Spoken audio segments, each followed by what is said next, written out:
than a dozen others injured after a driver mowed down pedestrians.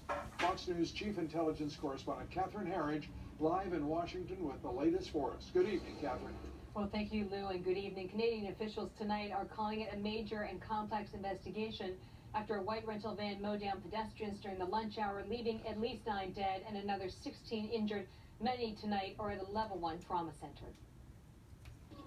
Toronto Police Service has mobilized all available resources, and I can assure the public all our available resources have been brought in to address this tragic situation and to investigate this situation.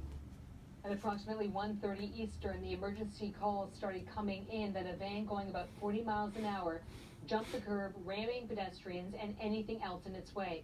Passers-by stopped on the spot doing CPR on victims. The dead were covered with blankets.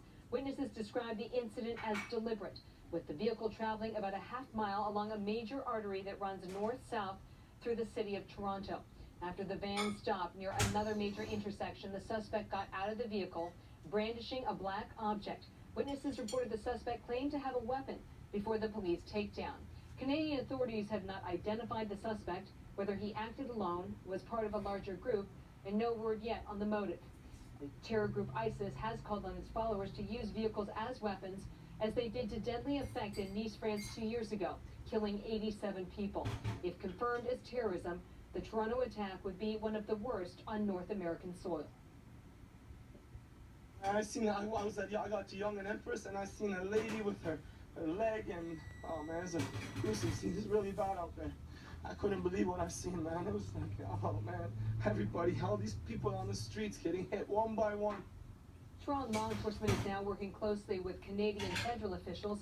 Canada's Minister for Public Safety, the equivalent of the Homeland Security Secretary, said there is no link between the incident and a G7 meeting in Toronto, at least not at this point, Lou. Catherine, thank you very much. You're welcome.